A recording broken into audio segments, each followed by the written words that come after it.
So my name is Shareena Curtin. I am a Wongatha Yamaji and Noongar Gidja yoga from Wadjuk Noongar People.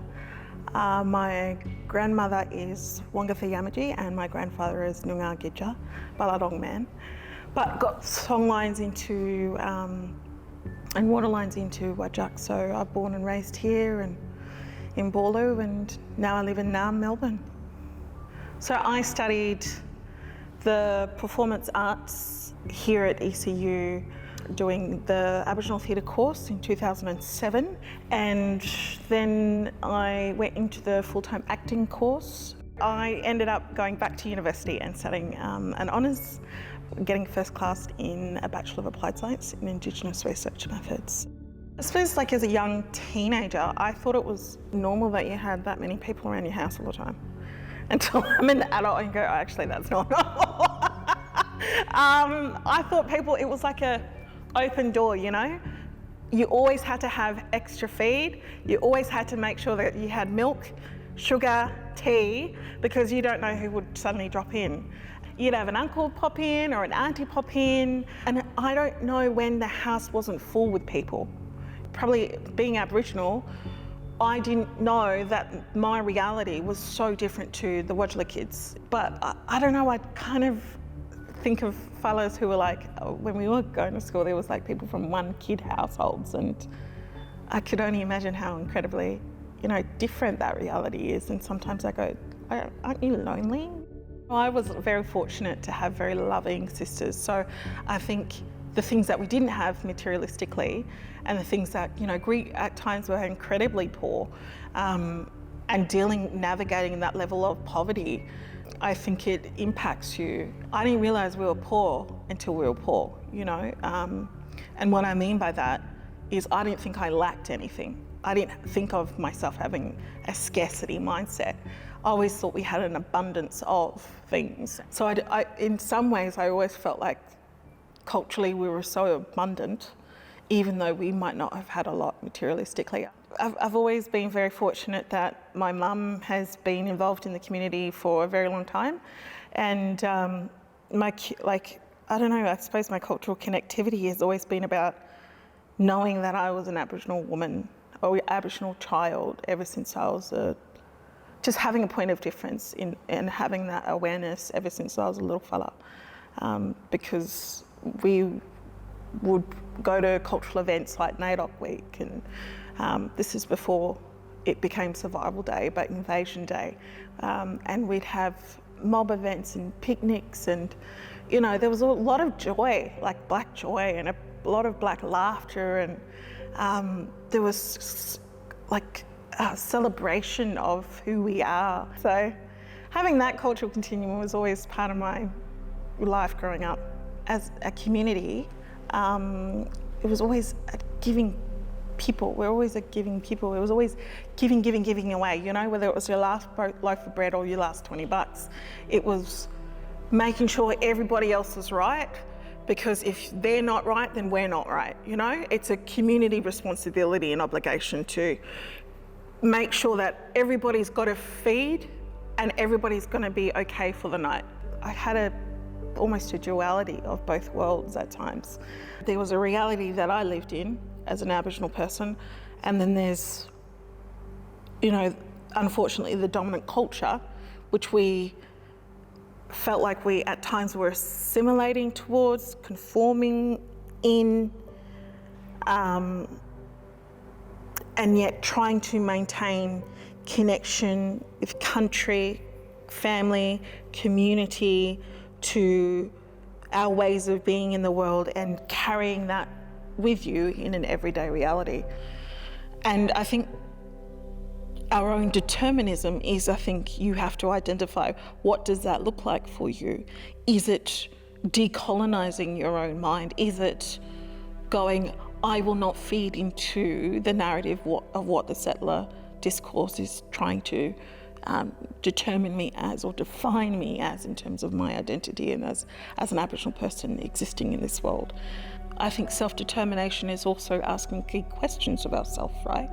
You have to go, who am I in the context of who I was, who I am now, who I'm wanting to be? Who am I in terms of the hope that is I'm potentially wanting to create an impact for within my own circles of influence. And our values as Aboriginal peoples, I think collectively, I can't speak for all Aboriginal people, and I don't ever profess to, but it's about honouring self, honouring spirit, honouring what your gift is, honouring purpose, honouring who you are, listening to your gut, your core, your instincts, and that never leading you astray, and reminding yourself that you are connected to country. Country is connected to you.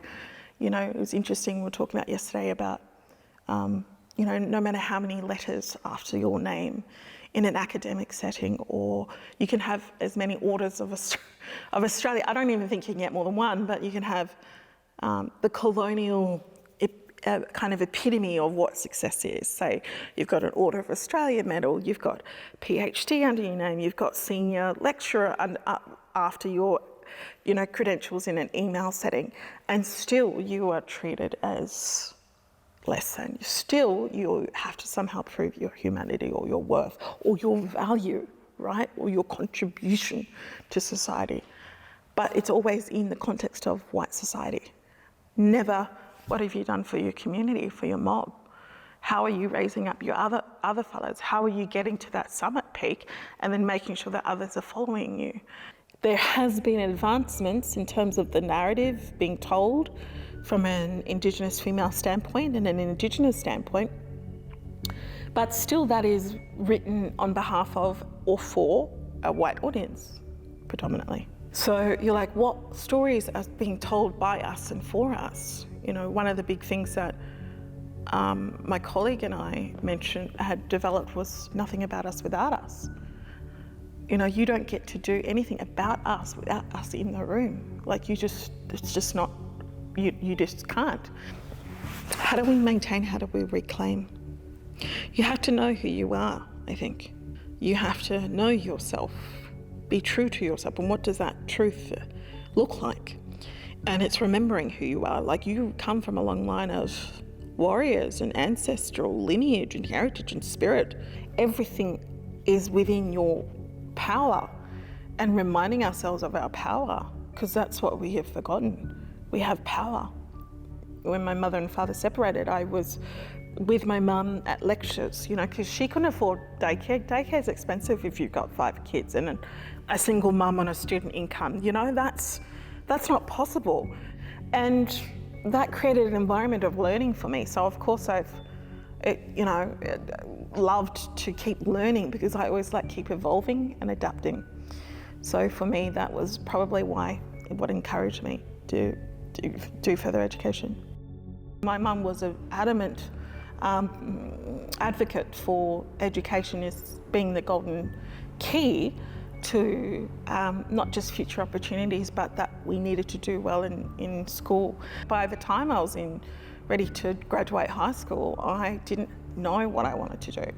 I didn't expect myself to go into performance or acting, I think my mum, we went to an open day here once, and my mum was like, is there anything else, can you do this as potentially a hobby, Is there anything else that you can do that's gonna generate stability for you? Because for her, it was about, we don't want to become a statistics. It was a constant fear of, don't become a statistic, and it was always hustling. I don't know when I have not worked hard since I was 9 years old, and the reality is that teenagers and young adults that when I was growing up didn't have to have a community responsibility that we had, and I didn't know that it was such a huge responsibility at that time because so many of us were doing it.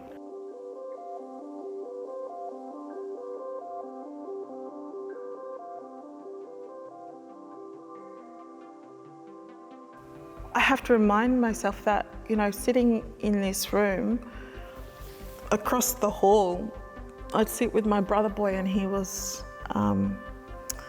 Gulnangara from the Blue Mountains, and he could only one finger type at the time, and he was doing his honours. So while we were sitting there, and it'd be very lonely and very you'd feel less isolated, I suppose, when you had a mob around you.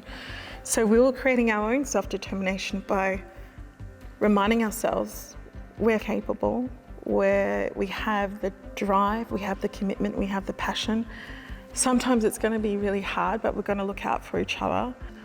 All throughout university, I was often the only black one in my class for 3 years. And I think,